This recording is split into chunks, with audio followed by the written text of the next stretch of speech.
Existe-t-il à notre époque une fraternité secrète et globale qui complote pour diriger le monde? Pire encore, ce plan abominable est-il déjà en marche? Des armes dévastatrices ont-elles été réparties aux quatre coins du globe à des fins catastrophiques? Peut-on enrayer le processus?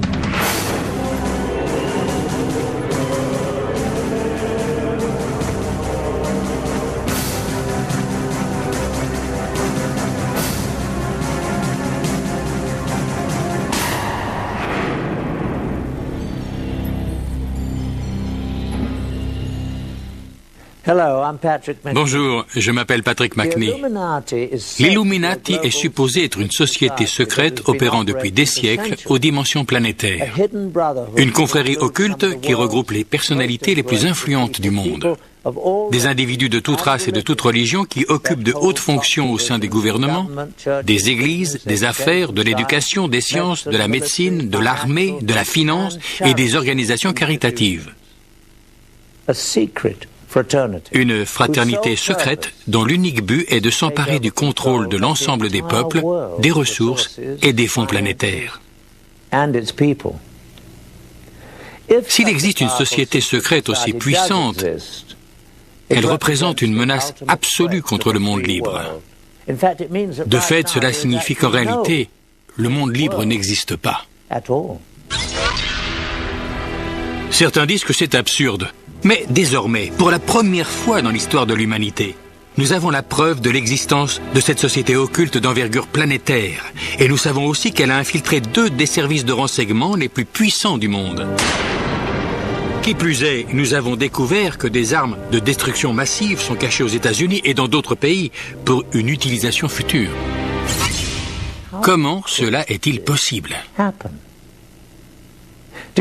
Afin de découvrir la vérité, nous devons d'abord explorer les couloirs obscurs des sociétés secrètes, dont l'histoire, les rituels et l'existence même sont enveloppés de mystères. Les communautés secrètes existent depuis des siècles.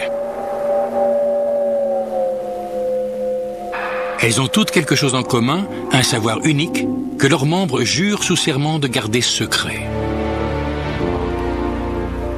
Grâce à cette connaissance qu'ils ne partagent qu'entre eux, ils sont convaincus de pouvoir contrôler les profanes. Une des plus anciennes communautés secrètes existe encore de nos jours, la franc-maçonnerie. Ses origines remonteraient à l'Égypte ancienne, où seule une corporation de maçons d'élite possédait les connaissances mathématiques nécessaires pour l'édification des pyramides. Au cours de l'histoire, les francs-maçons ont gardé le secret de leur savoir-faire afin qu'ils demeurent les seuls capables d'ériger les grands édifices que l'on peut encore admirer de nos jours.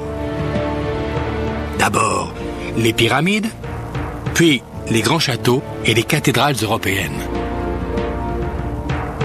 Mais les communautés secrètes ne se limitent pas à ce corps de métier. Le mot « assassin » tire ses racines d'une confrérie ésotérique de guerriers musulmans chiites qui contrôle le nord de la Syrie à l'époque des croisades du XIe siècle. Leur spécialité, le perfectionnement dans l'art de tuer.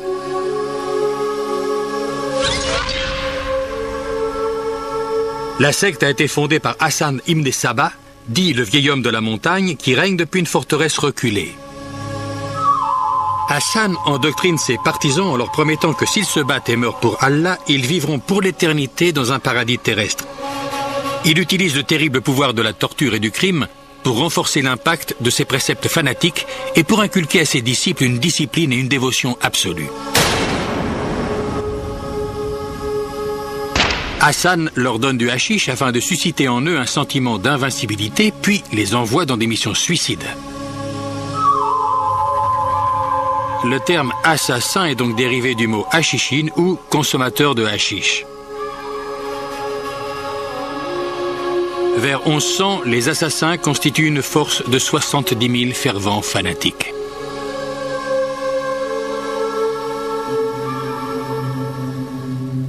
À peu près à la même époque, une autre confrérie secrète voit le jour, les Templiers.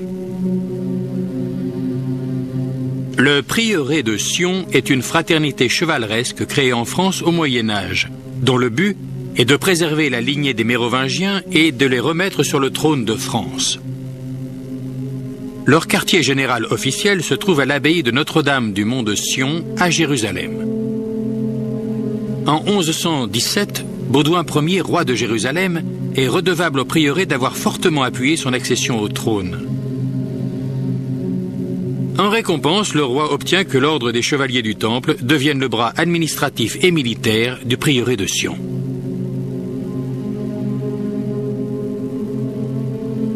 L'ordre des chevaliers du Temple a été créé 10 ans auparavant, avec pour mission de protéger les pèlerins en route vers la Terre Sainte. À l'époque, au Moyen-Orient, les Templiers sont en contact avec les musulmans, mais aussi avec les assassins. En réalité, à la fin des croisades et à cause des ennemis qu'ils ont en commun, les assassins se réfugient parmi les Templiers, imprégnant les soldats chrétiens de leurs idées fanatiques et meurtrières.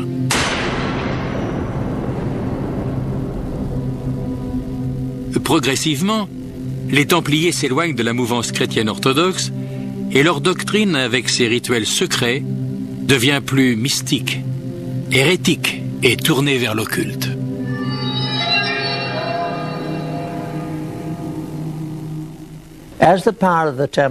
Tandis que le pouvoir des Templiers s'accroît, la confrérie devient une véritable église au sein de l'église, s'occupant de ses propres finances, révoquant les excommunications prononcées par les évêques et ne rendant compte qu'au pape.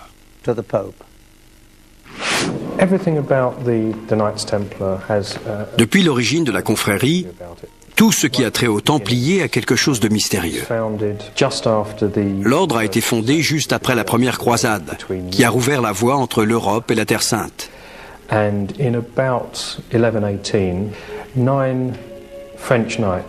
Vers 1118, 9 chevaliers français, tous liés à la cour du comte de Champagne, se sont rendus en Terre Sainte, avec comme mission celle de protéger les routes qu'empruntaient les pèlerins, afin que ces derniers puissent se rendre dans les lieux saints en toute sécurité.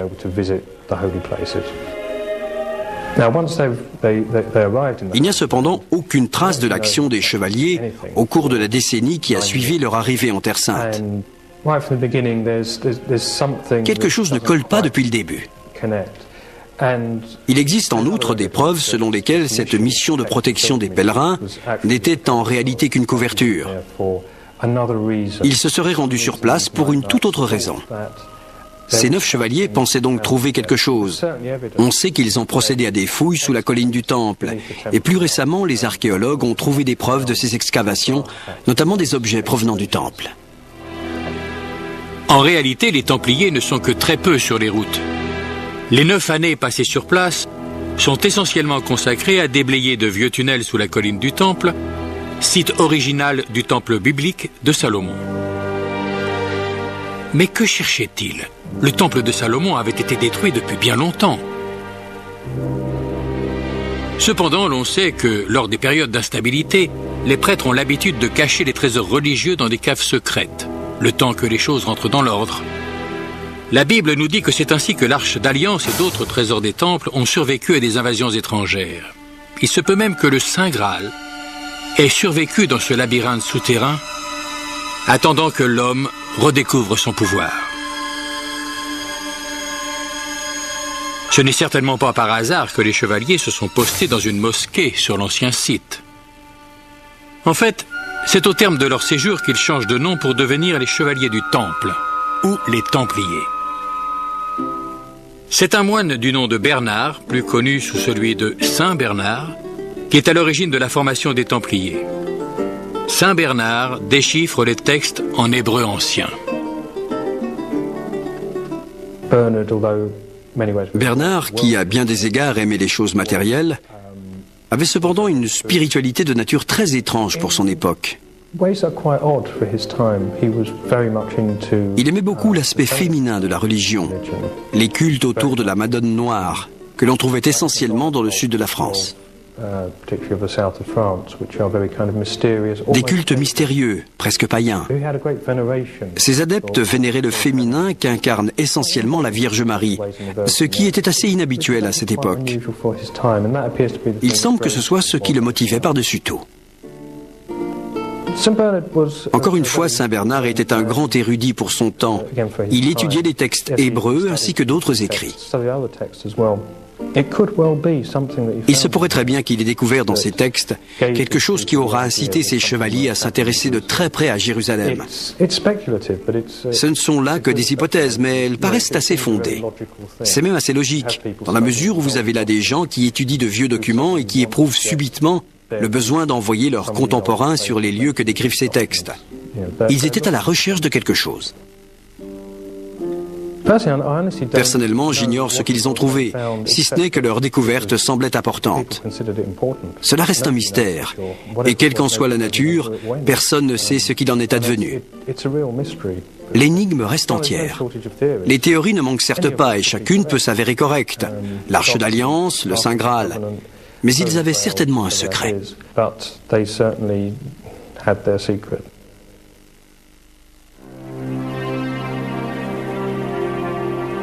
Un texte très ancien mentionne cette découverte.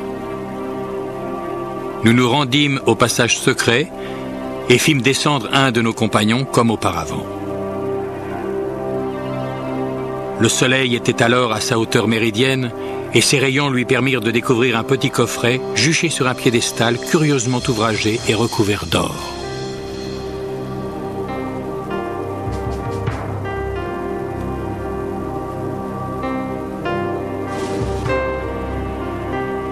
Il nous fit signe de le remonter et le coffret fut exhumé sur le champ. Nous l'apportâmes au Grand Conseil afin qu'il soit examiné. Qui avait-il donc dans ce coffret qui ait pu mettre les Templiers dans un tel émoi? À l'évidence, un groupe de chevaliers chrétiens liés par le vœu de pauvreté se désintéresse de la valeur matérielle des choses. Il est plus probable qu'il s'agisse d'un objet d'une grande signification religieuse. À ce jour, on ignore toujours ce que les Templiers ont pu découvrir dans cette cave secrète.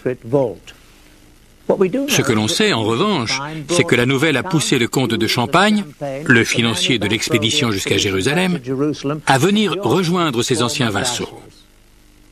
Une fois sur place, il abandonne toute sa fortune sur le champ pour servir ses semblables comme chevalier du Temple.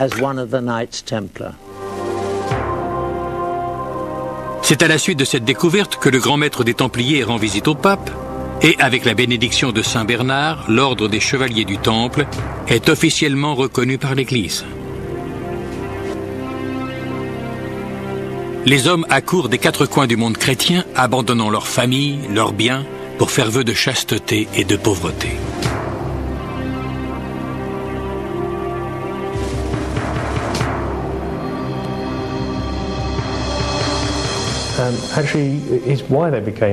Le vœu de pauvreté est à l'origine de leur richesse, car tous ceux qui rejoignaient les rangs des chevaliers du Temple devaient faire don de leurs biens à l'ordre.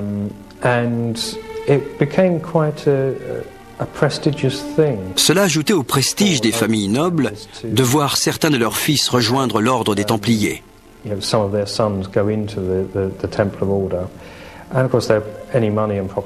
Évidemment, leurs titres, leurs biens et leurs propriétés renflouaient les caisses. Aussi, lorsque le pape a approuvé l'ordre et lui a donné sa bénédiction, tous ceux qui souhaitaient impressionner le pontife ont fait des dons d'argent et de terres à cet ordre nouveau.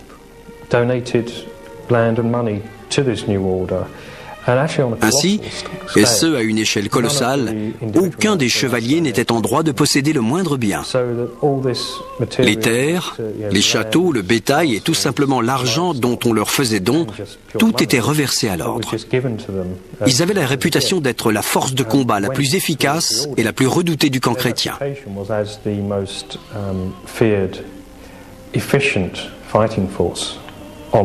C'était en quelque sorte les forces spéciales de leur époque, puisqu'ils étaient mi-soldats, mi-moines.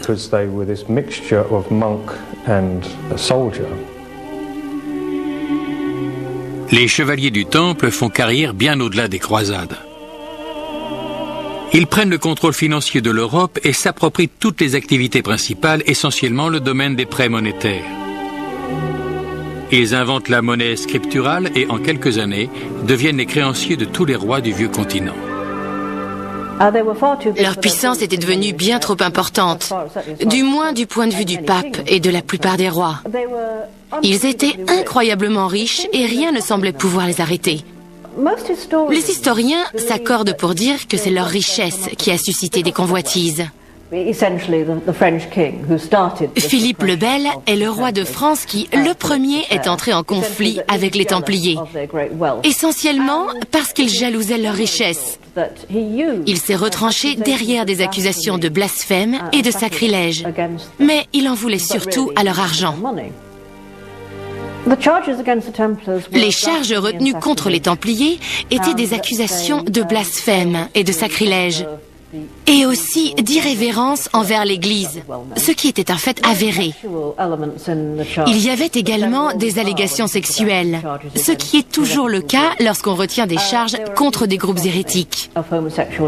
On les accusait de sodomie et d'actes homosexuels, mais aussi de cracher sur la croix, de vouer un culte non seulement à la tête tranchée d'un barbu, mais dans certains cas étranges, à la tête tranchée d'un chat.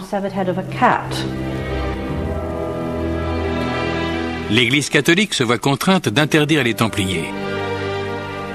Un vendredi 13 de l'an 1307, le pape dissout officiellement l'ordre des chevaliers. Son grand maître est brûlé sur le bûcher.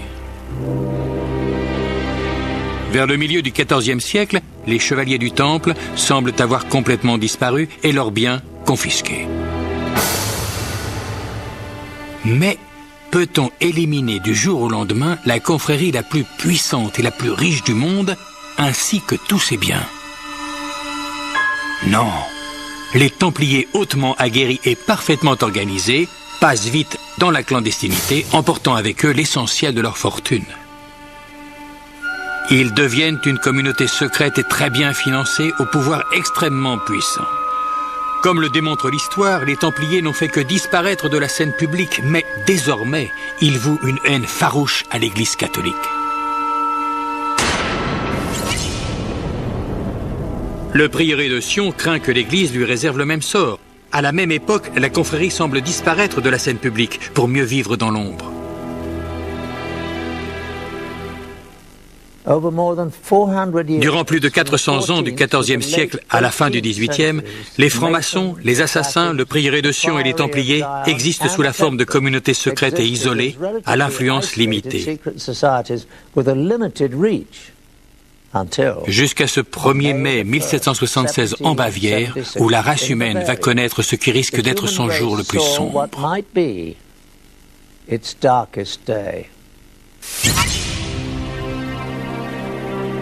Adam Weishaupt, un professeur de droit canonique élevé chez les jésuites et très versé dans l'occulte, forme une nouvelle organisation secrète qui va unifier toutes les communautés clandestines dans un but invraisemblable, prendre le contrôle absolu du monde et de ses ressources afin de parvenir à une domination totale des peuples. Un nouvel ordre mondial selon l'euphémisme de Weishaupt. Sa confrérie diabolique constitue une synthèse des fondements évoqués par les communautés secrètes qui ont déjà existé.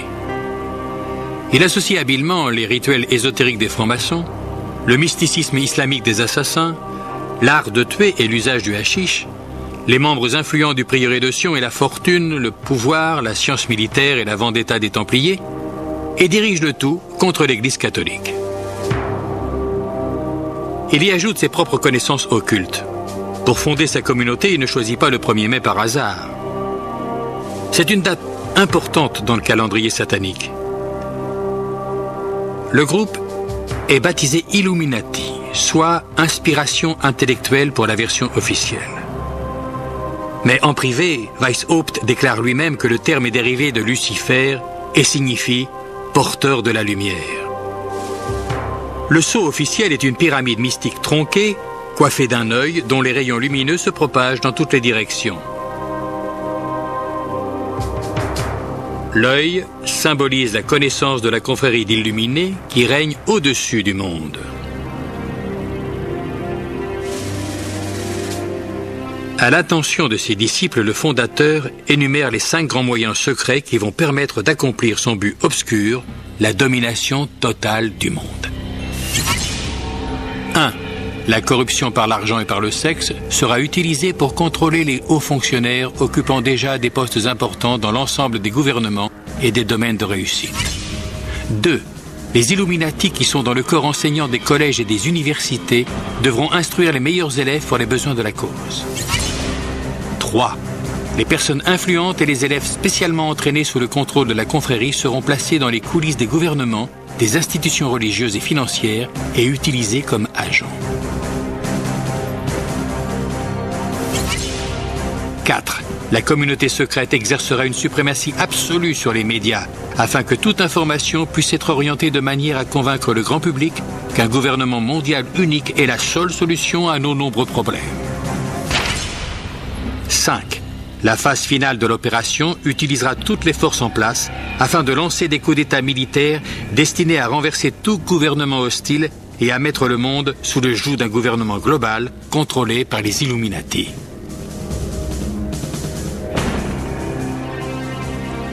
Le groupe d'origine est composé de maçons de 32e degré et se sert de différentes loges maçonniques pour le recrutement et la base du projet.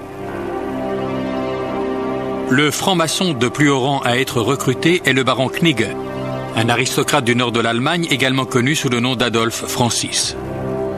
Il joue un rôle majeur sur le front maçonnique européen. Les Illuminati sont extrêmement secrets, dissimulant leurs groupes et leurs identités derrière des pseudonymes classiques. Ainsi, Weishaupt est Spartacus et Knigge Philo. Le quartier général s'appelle Éleusis, l'Autriche est désignée comme l'Égypte. Même les dates sont cryptographiées. Sous la conduite de Knigge, les rangs des Illuminati atteignent plus de 3000 hommes.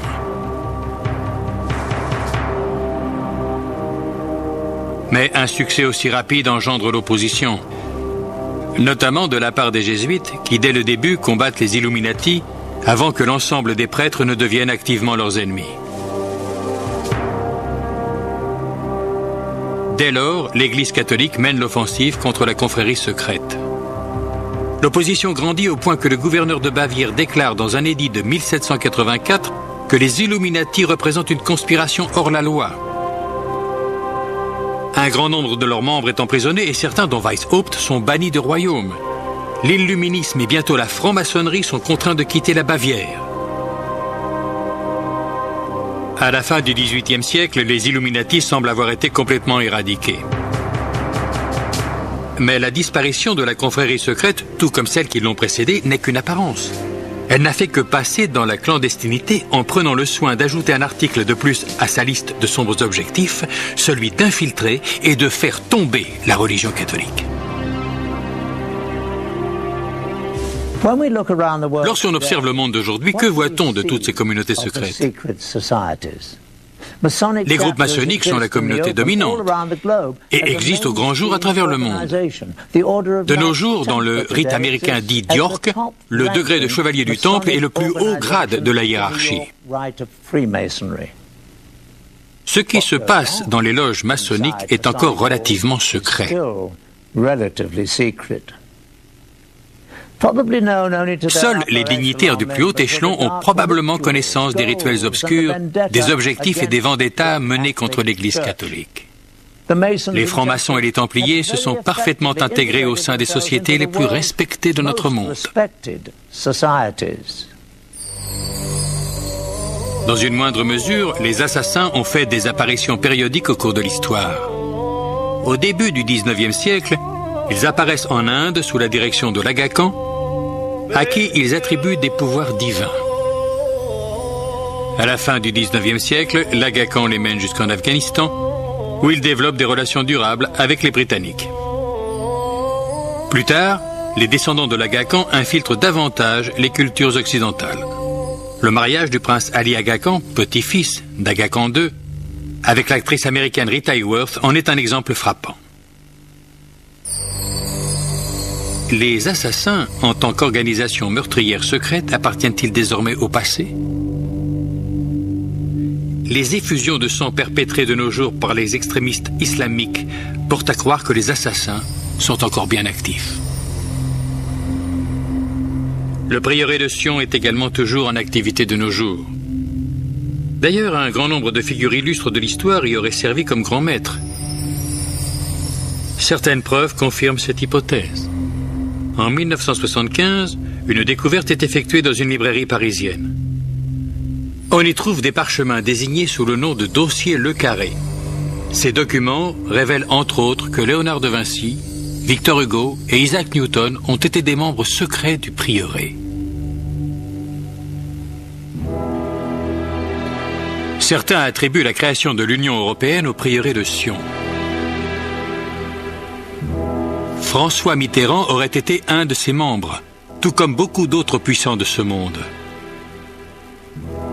Quant à la lignée des Mérovingiens que cette institution a fait le serment de protéger, elle se poursuit. À travers les mariages incestueux au cours des siècles, la plupart des familles royales d'Europe peuvent faire valoir leur descendance mérovingienne. On dit que les 44 présidents des États-Unis seraient tous issus de ces familles royales. Le vaste réseau relationnel du prieuré de Sion a fourni aux Illuminati les moyens d'influencer la politique et le pouvoir aux 4 coins du monde.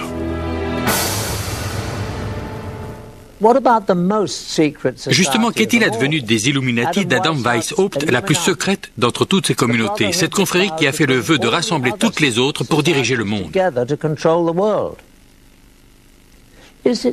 Poursuit-elle toujours son plan diabolique de domination planétaire? Nous avons découvert de nouveaux faits troublants qui révèlent que cette organisation est encore plus puissante de nos jours. L'étude d'une société top secrète se rapproche de celle des courants d'un lac. Les rides de la surface fournissent des indices sur ce qui se passe dans l'obscurité des profondeurs.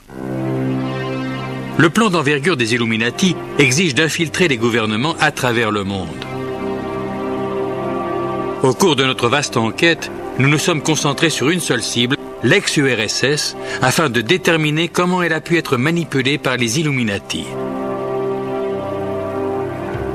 Un moyen efficace de contrôler un gouvernement serait d'infiltrer ses services secrets. Les récentes révélations émanant des dossiers du KGB donnent un aperçu sans précédent de la situation. Maintenant que la guerre froide est terminée, des informations confidentielles sortent en fraude des coffres étroitement surveillés de ce qui fut l'Union soviétique. Depuis le passage à une économie de marché, de nombreux articles autrefois inaccessibles aux Russes arrivent progressivement sur le marché noir. On dit que tout est à vendre en Russie, y compris les secrets d'État et les espions qui les détiennent.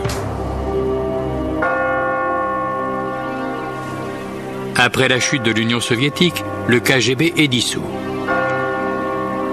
Le nouveau gouvernement forme ses propres services de sécurité et de renseignement. De nombreux anciens cadres du KGB sont réintégrés, mais beaucoup se retrouvent sans travail. Parmi ceux qui sont employés, une partie importante ne touche pas le salaire convenu. Nous sommes surpris de constater que de nombreux anciens membres du KGB sont disposés, moyennant finance, à livrer le récit de première main de leurs activités confidentielles avec l'agence. Cependant, lorsque le sujet des Illuminati est abordé, aucune somme ne peut convaincre les langues de se délier. Nous en déduisons que nous tenons la bonne piste et que nous sommes probablement sur le point de découvrir la présence de la confrérie secrète au sein du KGB. Les anciens employés du KGB acceptent de nous aiguiller vers leur source de marché noir où nous obtiendrons peut-être d'autres renseignements, mais à nos risques et périls. Bien que la plupart des pistes se soient avérées improductives, nous constatons qu'avec de la persévérance, de l'argent et un peu de chance, il est possible d'acquérir des documents soviétiques confidentiels. Grâce à une caméra cachée, nous avons enregistré plusieurs rendez-vous sur une période de quelques mois, au cours desquels nous avons tenté d'obtenir des dossiers présentant un intérêt notoire. Cette transaction entre un de nos contacts moscovites et des revendeurs au marché noir s'avère une de nos tentatives les plus fructueuses, bien que ponctuée de quelques moments de tension. C'est à peu près ce que je cherche.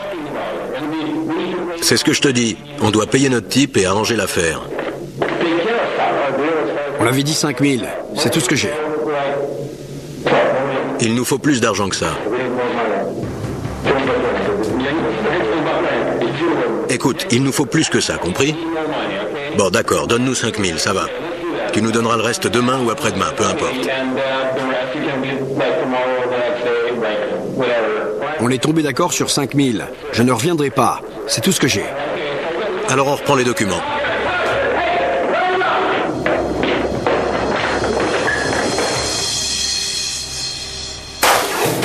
Une fois à l'abri des revendeurs au marché noir, la lecture des documents confirme l'une des informations les plus précieuses que nous ont fournies les ex-agents du KGB. Exactement ce que l'on nous avait dit. En effet, le KGB consignait soigneusement ses activités sur des documents, des films et des bandes, lesquels étaient entreposés sous haute surveillance dans un local situé sous le QG de l'agence.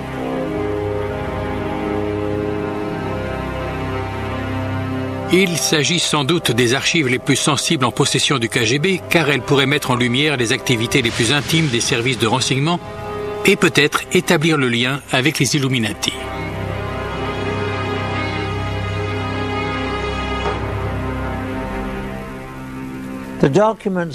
Les documents que nous avons achetés au marché noir revêtent une très grande importance.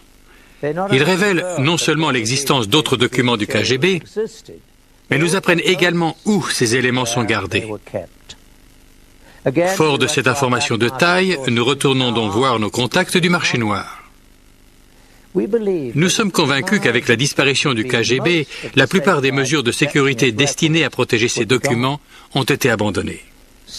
Une personne habilitée connaît certainement leur existence et devrait nous permettre de nous les procurer, moyennant finance. Au cours des 5 mois qui suivent, nous occupons nos sources à s'efforcer d'obtenir ces documents top secrets du KGB.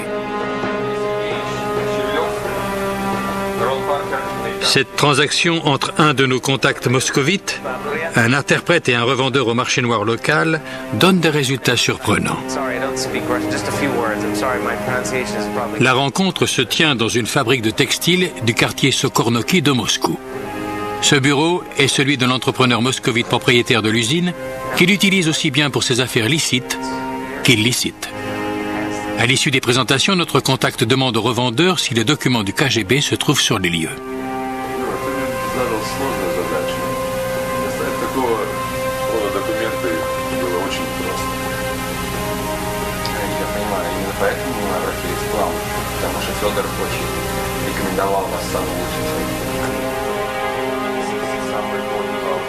Les dossiers relatifs aux films et aux bandes que le revendeur a promis de livrer sont extraits d'un coffre. Après l'inspection des documents et un bref examen de leur authenticité, la transaction a lieu.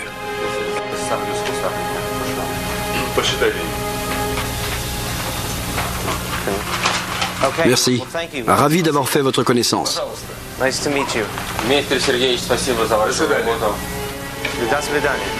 L'argent change de main et le groupe est conduit vers un autre bureau où sont censés se trouver les films et les bandes.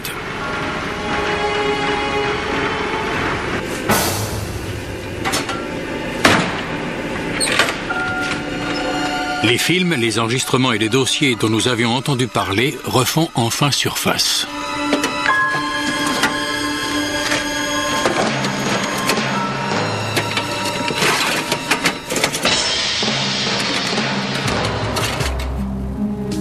Les documents confidentiels que nous avons obtenus nous font une révélation effrayante et prouvent que les Illuminati ont bien infiltré l'Union soviétique et le KGB. Ces communiqués entre deux agents haut placés du KGB se réfèrent au premier illuminé, Adam Weishaupt en personne. Ils poursuivent en faisant allusion à une relation avec deux anciens dirigeants de l'ex-URSS, Joseph Staline et Nikita Khrouchtchev. Notre mission, qui consiste à placer des agents au sein du Vatican, est un objectif que Weishaupt, notre fondateur, a évoqué il y a 200 ans. Staline et Khrouchtchev ont tous deux essayé sans succès, mais cette fois je suis certain que nous pouvons y parvenir.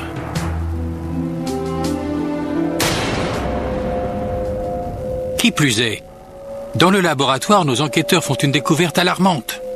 Un agrandissement du document révèle qu'un point quasiment imperceptible à la fin de la dernière phrase de la page est en réalité un sceau. Il représente un œil au-dessus d'une pyramide tronquée, l'insigne officiel des Illuminati, une marque utilisée par la communauté secrète depuis sa création en 1776.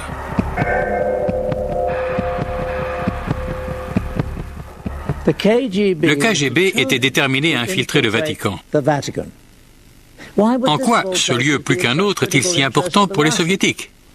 La réponse est simple. Le Vatican n'aurait représenté aucun intérêt pour les soviétiques, mais ce n'est pas le cas des Illuminati. Non seulement cela leur permettrait-il de poursuivre leurs représailles contre les catholiques, mais ce serait un important moyen d'accomplir leur ultime dessein, contrôler le monde. Le Vatican est sans doute la force qui exerce la plus grande influence sur les peuples. Les mesures dictées par le Vatican touchent 1 milliard de personnes sur tous les continents à travers le globe. À titre de comparaison, 300 millions de personnes vivent sous l'influence directe des États-Unis ou de l'ex-Union soviétique. Un homme règne au-dessus de ce vaste empire de fidèles, le pape, dont les mots et les vœux sont considérés par ses disciples comme une source d'inspiration divine. Aucune autre personne sur Terre ne dispose d'un tel pouvoir et d'une telle emprise. Les Illuminati auraient un grand intérêt à exercer une quelconque influence sur le pape et ses conseillers. Le KGB avait une équipe d'agents assignés en permanence à Rome, mais la cité du Vatican est un univers très fermé. Un État souverain et indépendant avec son propre gouvernement qui existe au sein même de la ville de Rome. Sa surveillance depuis l'extérieur est très incomplète. Nous nous sommes procuré d'autres documents du KGB, grâce auxquels nous avons appris qu'en 1972, les Illuminati ont élaboré un plan audacieux destiné à placer un de leurs hommes des services de renseignement soviétiques à l'intérieur des murs du Vatican. Une fois encore, le point final de la dernière phrase du document dissimule une pyramide coiffée d'un œil, le signe officiel des Illuminati. La confrérie secrète va enfin pouvoir contrôler l'Église catholique depuis l'intérieur. Un agent est dépêché au Vatican, se faisant passer pour un prêtre ukrainien expulsé de son pays pour sa rhétorique anticommuniste. Il est rapidement accueilli par le clergé pro-américain du Vatican. Au bout de quelques mois, il accomplit son objectif principal qui est de gagner la confiance de l'entourage du cardinal Villot, le secrétaire d'État du pape Paul VI. Voici un document exclusif du KGB que nous nous sommes procurés. L'homme sur la droite est un agent habillé en prêtre. Celui de gauche est le principal collaborateur du cardinal Villot. Je dois retourner au bureau. J'ai des choses à finir. Tout ceci me préoccupe. J'espère que quelque chose... Bonjour. Comment allez-vous? Le troisième homme est un autre agent du KGB qui, à n'en pas douter, a été placé dans les services de renseignement par les Illuminati. Il cherche également à se rapprocher du cardinal. Ça me fait énormément plaisir. Tant mieux. Votre collaboration nous est assurée. C'est très positif. Nous prenons tout ceci très en considération. Nous savons l'importance de cette collaboration pour vous et pour nous. Lorsque l'assistant de Villot effectue son traditionnel déplacement mensuel à Milan, le KGB installe une caméra dans sa chambre d'hôtel. Le prêtre est sur le point de tomber dans le piège classique du KGB qui va le faire chanter afin de garantir sa collaboration continue. En l'espace de quelques jours, il se lie d'amitié pour une femme qui gagne sa confiance.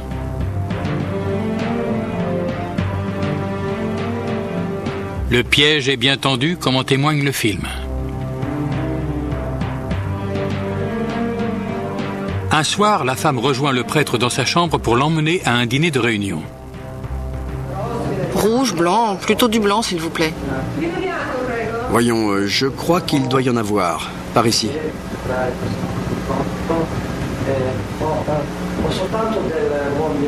Je dis que du vin rouge, ça ira? C'est parfait.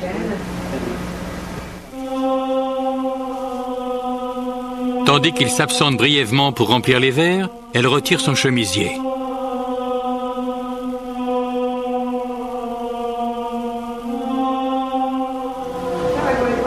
Alors, qu'en dites-vous? Chérie, vous verriez votre tête? Le film s'interrompt brutalement. Mais quelle que soit l'issue de cette entrevue, les images du prêtre en présence d'une femme à moitié nue dans sa chambre sont assez préjudiciables pour garantir sa collaboration future à la surveillance des activités de Villot. Il va sans dire qu'à terme, les agents Illuminati du KGB vont chercher à manipuler Villot lui-même. Lorsqu'ils y seront parvenus, le cœur de la religion catholique, le pape Paul VI, sera à leur portée. Mais il apparaît que les Illuminati ne se soient pas contentés d'exercer leur influence pour contrôler le Vatican. Ils ont également pu avoir recours au meurtre. Depuis la création de l'ordre, un certain nombre de dignitaires du Vatican, parmi lesquels 3 papes, sont morts dans des circonstances pour le moins douteuses. Dans chaque cas, le moment de leur disparition a été calculé afin d'entraîner d'importantes conséquences politiques. Un signe caractéristique de la confrérie secrète et de sa volonté d'influencer la politique mondiale à son avantage. En 1939, le pape Pie XI se tient prêt à faire une déclaration condamnant les fascistes et les nazis, des groupes qui perpètrent le genre d'exactions dont les Illuminati pourraient être les instigateurs. Mais avant que son discours ne soit rendu public, il meurt subitement. Un de ses proches collaborateurs, le cardinal Tisserand, se serait écrié à plusieurs reprises « Ils l'ont assassiné, ils l'ont assassiné ». Son corps est rapidement embaumé, rendant impossible toute autopsie pour déterminer les causes de sa mort. En 1978, il semble que la confrérie secrète ait à nouveau recours au meurtre pour manipuler la papauté. Le pape Paul VI meurt subitement. De l'aveu général, sa santé était fragile, mais pour nombre d'observateurs, sa dégradation soudaine est simplement trop opportune. Quoi qu'il en soit, les architectes Illuminati se retrouvent confrontés à un cas de figure qu'ils n'ont probablement pas envisagé. Un pape insoumis, Jean-Paul Ier. Presque immédiatement après être entré en fonction, le nouveau pape se montre très indépendant. Jean-Paul Ier semble avoir un profond mépris pour la corruption qui sévit autour des finances du Vatican. Lorsqu'il était cardinal de Venise, la banque catholique vénitienne a été vendue au cours d'une transaction secrète à la Banque du Vatican pour un montant nettement inférieur à sa valeur. Les profits réalisés en sous-main sont estimés à plus de 70 millions de dollars. Mais pour les Vénitiens, les pertes sont énormes. Le clergé de la ville perd même ses capitaux de retraite. Parmi les intervenants de la transaction, le banquier Roberto Calvi, son mentor Sindona et le directeur de la Banque du Vatican, l'évêque Marcinkus. Lorsque Jean-Paul Ier devient pape, les 3 hommes sont encore chargés d'investir les fonds de l'Église. Dans le cadre de ces nouvelles fonctions, le pontife a le pouvoir d'enquêter sur leurs activités et de divulguer publiquement les faits. Le montant des transactions illicites qu'il risque de découvrir s'élève à près d'1 milliard de dollars. De telles révélations porteraient un sérieux coup aux Illuminati qui sont certainement derrière ces malversations. Le danger qui menace le pape apparaît clairement lors d'un entretien privé entre Jean-Paul Ier et Monseigneur Nicodime, un archevêque orthodoxe russe. Au début de la conversation, on sert le café. Nicodime porte la tasse à ses lèvres et s'effondre presque instantanément sur le sol et meurt. Son visage est horriblement tordu par la douleur, témoignant d'une terrible souffrance. Abasourdi, le pape repose prudemment sa tasse avant de boire. Il est certainement conscient que le café empoisonné lui était destiné. Cependant, le médecin officiel annoncera hâtivement que l'archevêque est décédé de ce qui semble être la cause de mortalité standard au Vatican, un infarctus foudroyant. Tous les faits qui entourent la mort mystérieuse de l'archevêque russe, Nicodime, font penser à une tentative d'assassinat avec dissimulation des preuves. Le corps de la victime est embaumé à la hâte, sans examen médical préalable. Après l'embaumement, il est impossible de pratiquer une autopsie pour déterminer les causes de la mort, surtout s'il s'agit d'un empoisonnement. Qui plus est, le café qu'a bu l'archevêque n'a jamais fait l'objet d'une analyse et aucune expertise médico-légale n'a été pratiquée. Bien qu'aucune preuve n'ait été révélée, nombreux sont ceux pour qui il apparaît clairement que le pape a échappé de justesse à un meurtre seulement 10 jours après son investiture. Effrayé par cette expérience insolite, Jean-Paul Ier convoque ses 4 cardinaux pour une réunion secrète. Les 5 hommes se rencontrent le 28 septembre 1978. Aucune autre personne n'est présente dans la pièce. À ce jour, on ignore encore précisément ce qui s'est dit.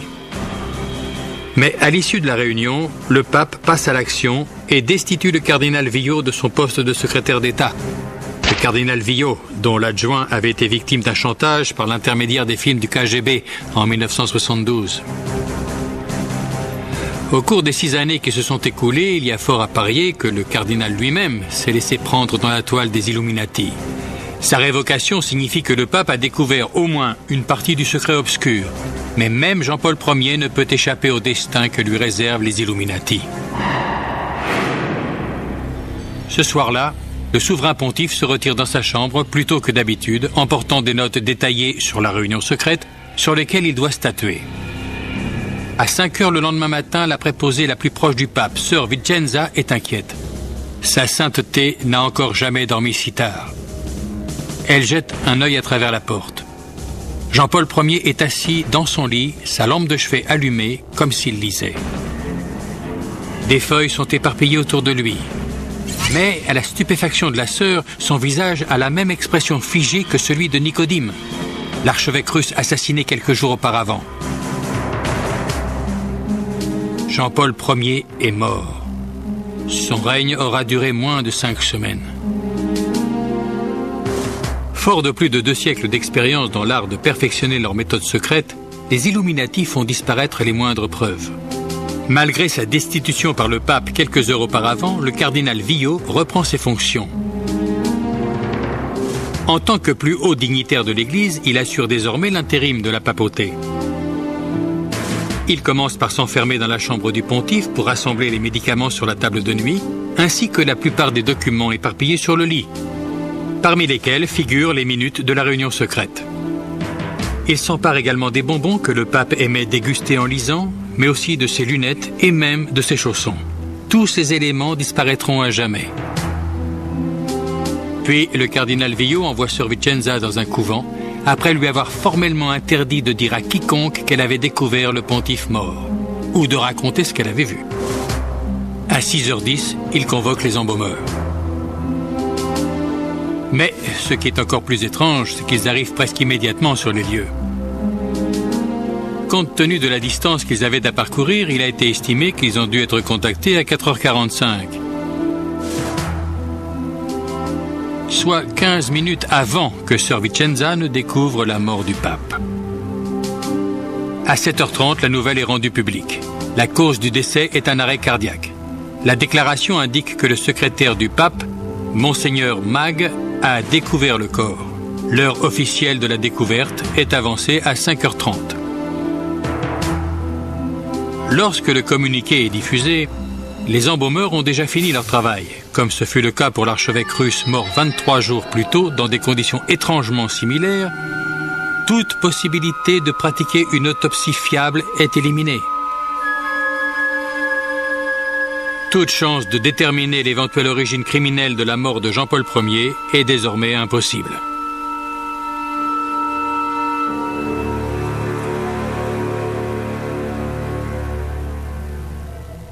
Dix jours après les funérailles de Jean-Paul Ier, le cardinal Villot rassemble le conclave pour élire un successeur. Le corps électoral officiel se retire dans la chapelle Sixtine. Il est composé de 111 cardinaux, lesquels doivent invoquer le pouvoir du Saint-Esprit afin qu'il guide leur choix. Mais dans les faits, les principaux candidats à la papauté ne sont pas élus derrière les portes closes du conclave. Cette décision se prend dans les restaurants chics de Rome où les cardinaux les plus puissants se retrouvent pour le déjeuner et le souper. Le dimanche 15 octobre 1978, lorsque les cardinaux pénètrent enfin dans la chapelle Sixtine pour la réunion à huis clos, la scène devient le théâtre d'une manipulation politique à tous les échelons. De promesses murmurées entre cardinaux en débat houleux, la tension grimpe à chaque tour de scrutin. Après le 8e vote, une fumée blanche s'échappe du Vatican, signifiant qu'un nouveau pape a été élu. Mais ces volutes blanchâtres annoncent également un sérieux revers pour le KGB et les Illuminati. Le nouveau pape est un Polonais et un anticommuniste acharné, Jean-Paul II. Mais les Illuminati n'acceptent pas facilement la défaite. Le 13 mai 1981, Mehmet Ali Aksa, un homme recherché pour meurtre en Turquie, attend l'arrivée du pape au milieu de la foule massée devant la basilique Saint-Pierre. Selon le propre récit de Mehmet Ali, Jean-Paul II est sorti du Vatican dans une Jeep blanche vers 17h. Lorsqu'il passe à sa hauteur, le Turc brandit son pistolet et tire à 3 reprises avant d'être maîtrisé par la foule. Le pape est gravement blessé, mais il s'en remet et poursuit son pontificat. Ali Aksa commence par affirmer qu'il a agi de lui-même. Mais les enquêteurs sont vite convaincus que cet homme instable et dangereux n'est que l'instrument d'une conspiration de bien plus grande envergure. Ali Aksa finit par avouer que son acte est le fruit d'une conspiration bulgare orchestrée par le KGB. Des allégations que l'Union soviétique et la Bulgarie s'empressent de démentir. Lorsque le jury condamne Ali Aksa à l'emprisonnement à vie, ce dernier semble choqué de devoir porter à lui seul la responsabilité de son crime. Il commence alors à livrer les détails précis de la conspiration aux enquêteurs italiens et lâche tous les noms. Le 25 novembre 1982, Serge Ivanov Antonov, un employé de la compagnie aérienne bulgare, est interpellé à Rome et accusé d'être impliqué dans la tentative d'assassinat. Très vite, la liste des suspects s'enrichit de 3 ressortissants bulgares et de 4 Turcs. Au mois de juillet 1983, lors de son transfert vers un autre centre de détention, Aksa s'adresse publiquement aux journalistes en accusant le KGB et les services de renseignement bulgares d'être mêlés à l'affaire. Par la suite, il explique avoir été entraîné en Bulgarie et en Syrie par des agents du KGB, experts en terrorisme international. Il dénonce également la complicité d'Antonov et de 2 employés de l'ambassade de Bulgarie.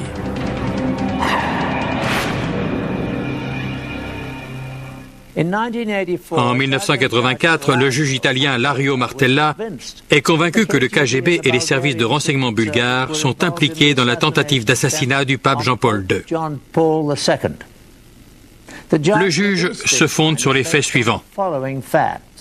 Aksa s'est servi d'un faux passeport parfaitement imité pour s'introduire en Italie. Un document qu'il n'a pu se procurer qu'auprès d'une source disposant de moyens extrêmement sophistiqués. Il disposait également de moyens financiers suffisants pour effectuer de longs séjours en Bulgarie, en Suisse et dans plusieurs autres pays européens. En outre, la preuve a été établie qu'il avait bénéficié d'aides substantielles pour ses activités en Italie, et ce, jusqu'à la tentative d'assassinat. Au printemps, lors du procès des 8 hommes accusés d'avoir participé à un complot visant à l'assassinat du pape Jean-Paul II, les faits commencent à émerger à la surface. Au cours des débats, plusieurs accusés turcs déclarent avoir aidé Aksa lors de ses déplacements entre la Turquie, la Bulgarie et l'Italie. Un autre avoue, au cours du procès, avoir versé de l'argent à Aksa pour le compte des Bulgares. Un dernier admet lui avoir procuré l'arme du crime dans un restaurant milanais. Mais dans les années 80, après 2 siècles d'infiltration des hauts lieux, les Illuminati ont apparemment pris le contrôle des cours de justice italiennes.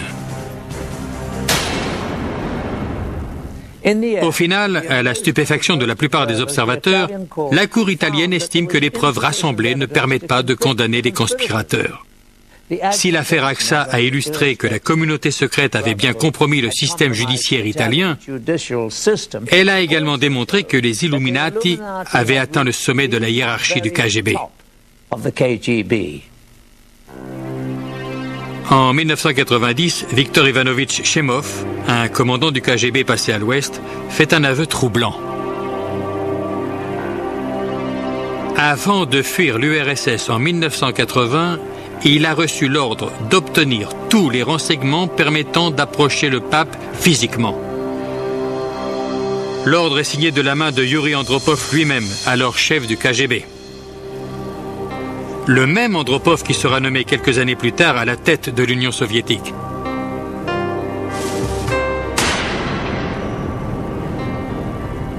Afin de parachever l'ultime phase de leur plan de domination du monde, les Illuminati doivent fomenter des coups d'État pour s'emparer du pouvoir et créer un gouvernement planétaire sous leur contrôle. Pour y parvenir, ils comptent sur l'énorme surplus d'armes de destruction massive entassées par l'URSS afin de menacer le monde. Bien qu'étant le service de renseignement le plus connu, le KGB n'est pas la seule entité d'espionnage de l'ex-URSS. Tout aussi imposant mais encore plus confidentiel, le GRU s'occupe des renseignements militaires, une organisation que la communauté secrète s'est donné beaucoup de mal à infiltrer.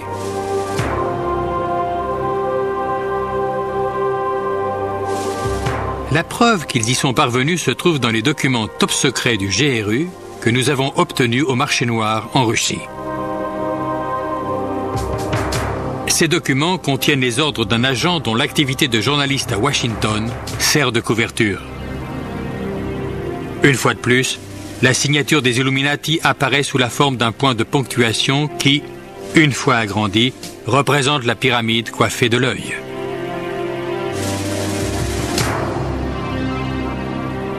Tandis que le KGB recueille des informations sur les dirigeants de tous bords et influence la politique à travers le monde, le GRU rassemble des renseignements indispensables aux objectifs militaires. Certaines de ces activités concernent différents conflits en cours, en Afghanistan par exemple. Mais la mission principale du GRU est d'anticiper les guerres futures contre d'autres pays, en particulier les États-Unis. C'est à travers ce service de renseignement que sont réparties les armes de destruction dont ont besoin les Illuminati pour parachever leurs plans obscurs.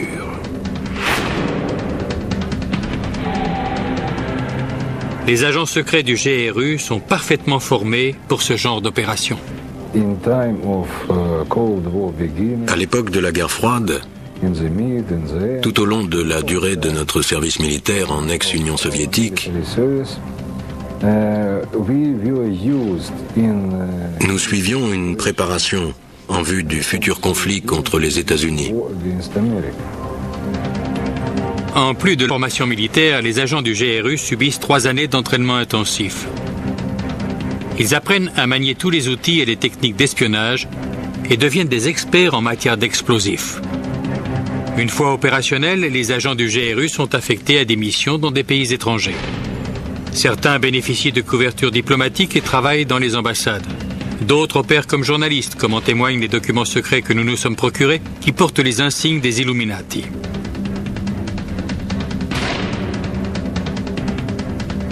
Stanislav Lunev est l'un de ces agents, un ancien colonel, qui en 1992, après 20 années passées au service du GRU, devient le plus haut gradé militaire à passer à l'Ouest.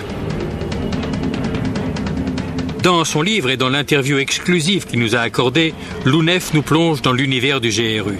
Bien que son visage n'ait jamais été dévoilé, il ne fait aucune allusion aux Illuminati, même s'il ne dément à aucun moment leur existence ou leur implication au sein des services secrets. Il fait cependant quelques révélations troublantes.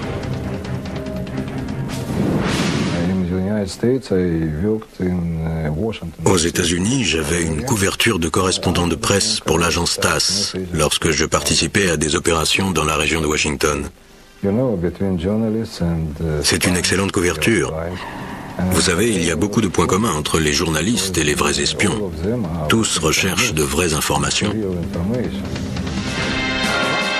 Une fois sur le terrain, les agents du GRU accomplissent différents types de missions. L'une d'entre elles consiste à coordonner les campagnes terroristes pour déstabiliser les gouvernements hostiles. Les responsables du GRU ont désormais révélé qu'à l'époque de la guerre du Vietnam, le service de renseignement a investi plus d'1 milliard de dollars pour la promotion de la campagne anti-guerre aux États-Unis. Ce savoir-faire en matière de manipulation politique est exactement ce que recherchent les Illuminati dans le cadre de futures opérations destinées à renverser des gouvernements.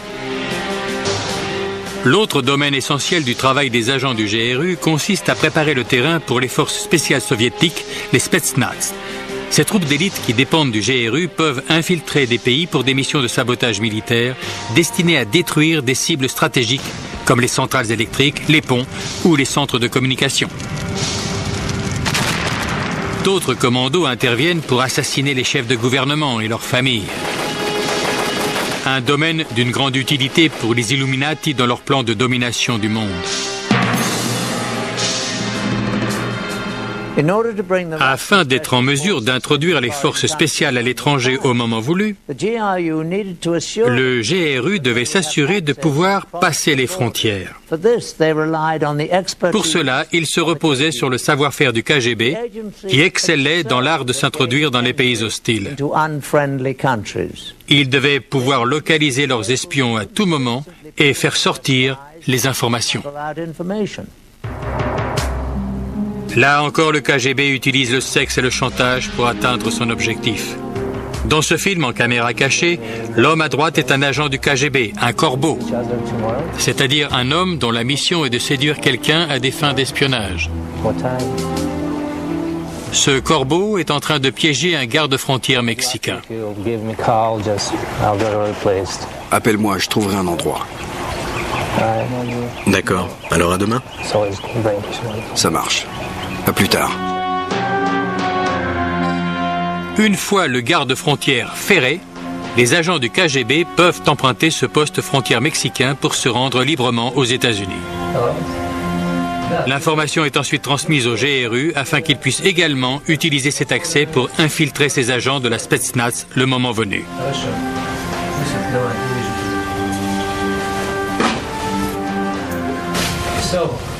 Bon, tu m'appelles?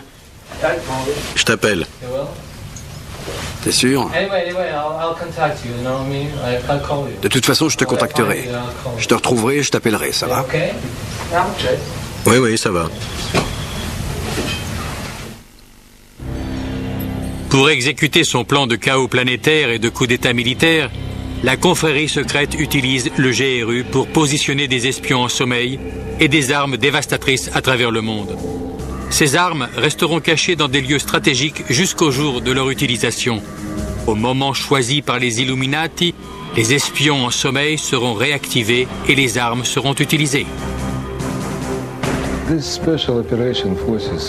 Ces commandos d'opération spéciale sont des militaires professionnels surentraînés. Ils se rendront sur les lieux lorsque la tension sera à son comble. Ils devront se servir de systèmes d'armement très particuliers pour détruire des cibles placées sous haute protection. Ils disposeront d'armes nucléaires, chimiques, biologiques et autres. Les armes les plus effrayantes qui ont été introduites sont les petits engins nucléaires que l'on connaît sous le nom de valises nucléaires. Des armes qu'une simple personne suffit à déplacer, mais dont la capacité de destruction est effrayante. Une fois introduites aux États-Unis et dans d'autres pays ennemis, elles ont été cachées en lieu sûr et pourront être activées en temps de guerre. On estime qu'un nombre impressionnant de ces valises nucléaires a été implanté aux États-Unis et dans d'autres pays. Selon toute probabilité, ces engins nucléaires sont toujours en lieu sûr, prêts à être utilisés un jour. Grâce au dossier récemment ouvert par le KGB, nous avons un aperçu de la manière dont les Illuminati ont manipulé à travers le temps les institutions de notre monde, comme le Vatican. Nous savons également que des armes dévastatrices sont positionnées à travers le globe. Nous nous sommes uniquement concentrés sur les liens entre les Illuminati et la Russie.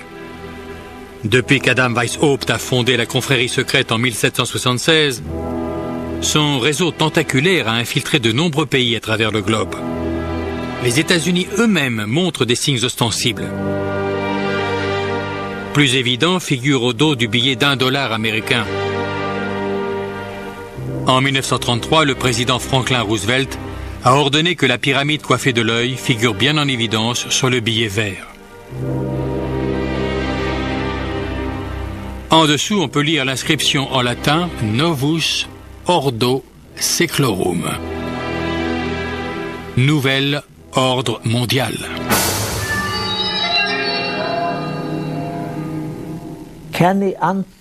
L'effroyable plan de domination planétaire des Illuminati peut-il être enrayé? La seule chose que craint une communauté secrète est d'être percée à jour. Aujourd'hui, les ouvrages consacrés à ce sujet effrayant sont largement diffusés. Internet regorge d'informations sur l'organisation secrète. On ne peut qu'espérer que les peuples des nations du monde entier percevront les signes et tiendront compte de l'avertissement explicite selon lequel ceux qui se cachent dans l'ombre projettent de nous voler notre liberté. Je suis Patrick McNee. Merci de votre attention.